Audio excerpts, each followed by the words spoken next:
Hey, what's going on, guys? It's Turin here with another Warhammer Total War online commentary. In this particular battle, I will be playing the Dwarves, and I'm going to be facing off against the nefarious vampire counts led by Manfred von Karstein himself. So he actually did decide to come on a horse, so not quite as cool as the dragon, but hey, he's doing what he can, guys. So as far as my army composition, front line of Longbeards, these guys are just great. Charge defense against large foes.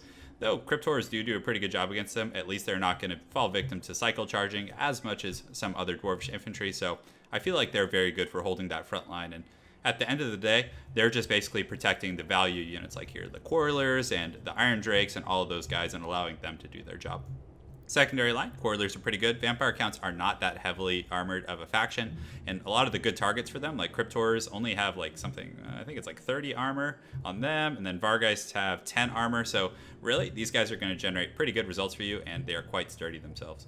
Then I also have a Runesmith, again, good against ethereal units, provides buffs across the wings, and of course, what Dwarvish army is complete without the Slayer King himself? So I know all signs point to should be bringing, the High King Thorgrim against the vampire counts for the ethereal thing, but again, the Slayer King, he needed to get in there and do some work, and he's ready for action. I brought some hammers back here. These guys are great at dealing with Graveguard. Graveguard, again, are one of the few action units that vampire counts have that actually are armored, so hammers are going to be good. Longbeards, Slayers, of course, for dealing with big scary guys, and that's pretty much it, guys. Quick rundown there. My opponent, he has two groups of Vargheists. These guys are pretty good at diving Dwarvish missile units, but again, they don't have armor piercing, so the Quarrelers are actually pretty resilient against them. Then he has some Graveguard. They're anti-infantry, armored, shielded.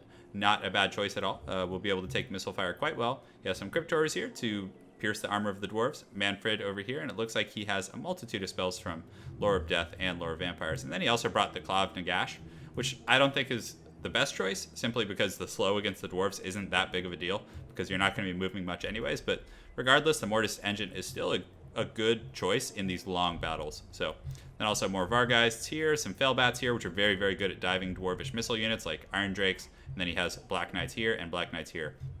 So that's pretty much it, guys. Quick rundown, and we'll go ahead and get started.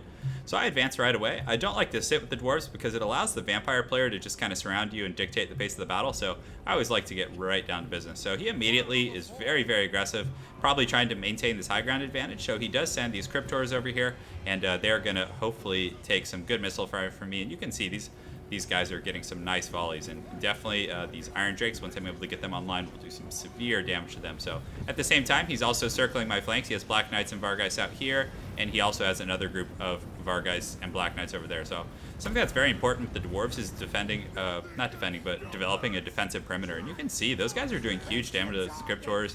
I also use the Rune of Wrath and Rune, and things are going pretty well here. So I get my front line set up, and you can see they're engaging across the front, which is good. I mean, again, this isn't an optimal engagement for the Longbeards, but they will hold all day, especially with the buff of the Runesmiths. And it looks like my opponent did use an Invocation and a Hex, so again, he is going to have a very durable front line.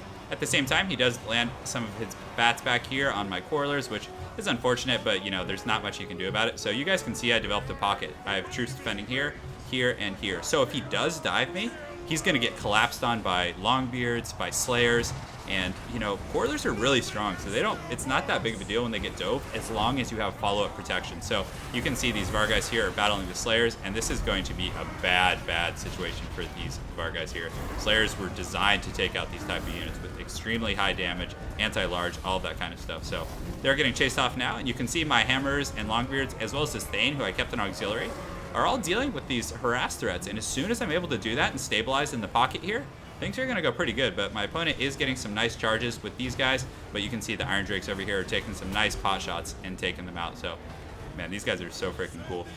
By far one of my favorite Dwarvish units. And when I'm ready to and I'm feeling secure, I can start shooting at that Claw of Nagash, and it's going to give me pretty good results. So basically, you can see having that really good defensive back pocket then allows me to pressure the front line. That's, in my opinion, the most important aspect of playing Dwarves is securing your back line and allowing your missile infantry to generate results. Because once you do, look what happens. You guys can see this Claw of Nagash is just getting pounded by those Iron Drake torpedoes, and it's going to go down here really quick. And guys, that's a big investment. So again, very, very good on those Iron Drakes back there. And again, as soon as this back battle is won, you reform your defensive posture. So you can see here, it's kind of like a game of chess when you're playing the Dwarves. The Slayers are protecting them. The Longbeards are kind of covering this area against the charge. And this guy is in the pocket here with the Thane protecting. Then also have some Longbeards in the wings over here. And I pull this group of Longbeards to protect this area. So that's one of the most important things with Dwarves, is just protecting and allowing your units to generate results. So he's going to charge in here, but he's definitely going to get punished for it. He's trying to get to my missile infantry, but the Slayers and all of these guys are going to get in here. And though he does get in on me, it's still not going to be the best because he's pretty trapped, and you can see he's going to take some serious losses here, guys. So definitely working out quite well. And those Iron Drakes were able to take out the Klav Nagash, and now they're just shooting at Manfred back there. And Manfred is considered a large unit. You can see this was just a few volleys, and Manfred is in some bad shape here, which is definitely tough for my opponent. But it looks like he is using, what is it, a Spirit Leech. So we have Ungram over here. I forgot to show you guys some of his action, but he's always fun to zoom in on and watch up close and see him just cracking skulls. So very cool with his giant mohawk there. Once the back line is pretty much secure, I dealt with most of his harassing threats. I'm sending my Longbeards in because this flank was collapsing. He was winning. His Graveguard were doing quite well against my Longbeards. So I send them in, and of course I have the Iron Drakes just bombing Manfred. Because now that they're safe, I can just tee off all day. And these Black Knights are starting to disintegrate because they were just taking such heavy missile fire. And every time they came in, they would get tied up with Slayers and Thanes and all that type of stuff. So you guys can see, I mean, I don't think he had the best army composition against what I had, but if you can defend that back line against the harass and really stabilize and then generate results with those Iron Drakes and Coilers, you can really take apart you know, a lot of different opponents. But again, I think there would be some minor changes I would make if I was, you know, in his position. Firstly, Manfred, he's good, but also he should have been on a flying mount. I think the Dwarves, you know, putting him on a horse is fine, and you know, I guess he's a little bit of a trickier target if he's hiding behind or, you know, mix in with troops. But with the dragon, he can fly around, harass. He could have been diving the back line, using Invocation of Heck.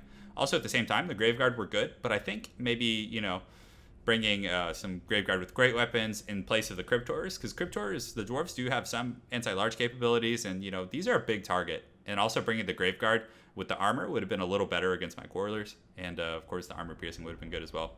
And these Vargeist just got punished. I don't know, maybe just one group of Vargeist would be my choice, and then also getting rid of this Klav Nagash and just bringing a standard Mortis engine.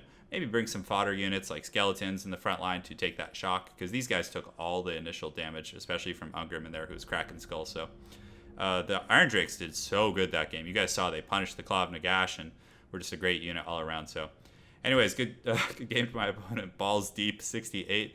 It was a lot of fun. Great name there. Always a good time. And just want to thank you guys for watching. Hope you enjoyed that cast and have an excellent night.